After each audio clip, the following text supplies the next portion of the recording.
Hello everybody, my name is Lake Heffington, and today welcome to my TED Talk where I'm going to be doing my topic on why some teams thrive under pressure and others fall apart.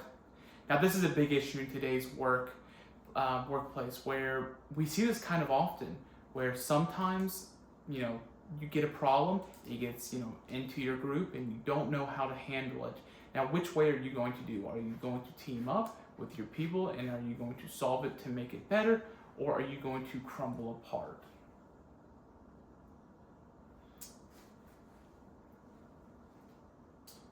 So a lot of complications arise and a lot of unexpected problems come up. And this can stem from anywhere. And this is really about how you react to it or how your team reacts to it. Personally, I've worked in a broker-dealer space for 2 years in the operations, and we see problems come in and out all day long, all day week, and it never stops. Whether some of these problems are very short and can be handled very quickly, others do take a very long time and are complicated and ultimately involve a lot of cooperation and a lot of different department heads to come together to find better solutions. Now, the paper that I did was brought to you by the Journal of Psychology, and what this paper did is it wanted to see how teams reacted in different situations whenever communication was compromised and jeopardized. Now, in this research, there were 64 teams, and they were broken into threes. So what we have learned from this, and the three biggest things that I got away from the journal that I read, is that the higher the cognitive ability of a team, the better they were to adapt and find a new solution to ultimately solve their goal.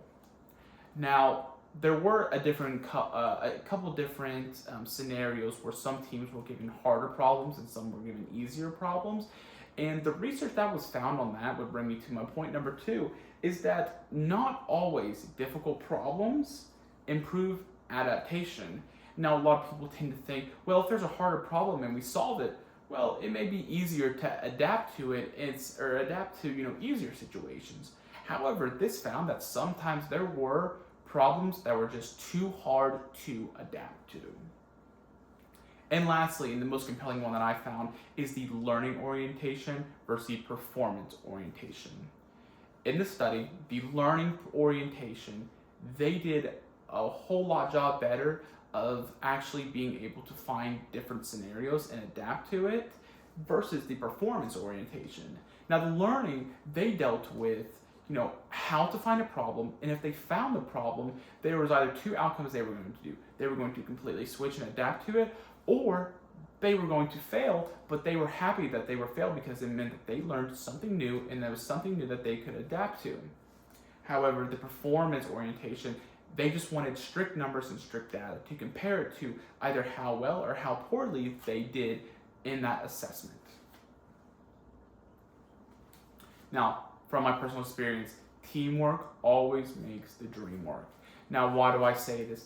There was a scenario that we had at my office where we had an advisor who traded in an account that he shouldn't have traded in. And we, as a firm, had to come together and figure out the situation.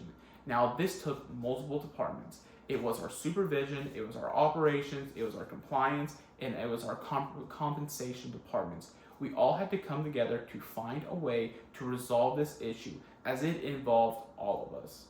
Once this issue was resolved, and we did it in only 3 days, which is a very, very short time for this complex issue that arose, we had new standard proceedings of operations to go from that on. So that way we had done it and we had learned, and now if it was to ever happen again, we've either prevented it, or we know how to handle it better next time.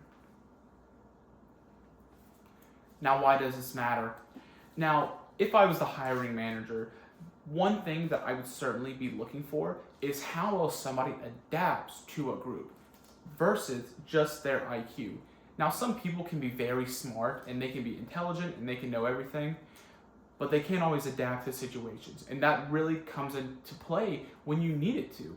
A lot of people need to be able to adapt to different situations or different people they meet or even scenarios, as nothing is ever the same. And another thing, for the people who actually work in the company, I think there are three big things that really were found to me. It's one, is the safety. If I mess up, it's okay that I mess up, and I know that I'm not going to get fired for it. I'm not going to get in trouble for it. I'm going to learn from the situation and grow as an individual. Second is the opportunities. I need to be given those opportunities in order to succeed. And if I was to get those opportunities, I can prove that I now know my stuff and I can adapt to different changes. And third and finally is the actual adaptation part. I have to have the ability to adapt.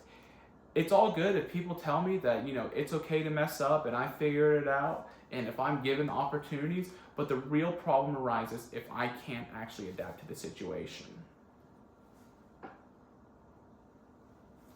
This paper has large amounts of benefits for everyone, including hiring managers or just individual employees, to know how to actually adapt and how different adapting can affect the place that you work in, which ultimately resembles a lot of your happiness and where your life stresses come from. This is my paper that I had done, and it's here in APA Citations. Thank you very much.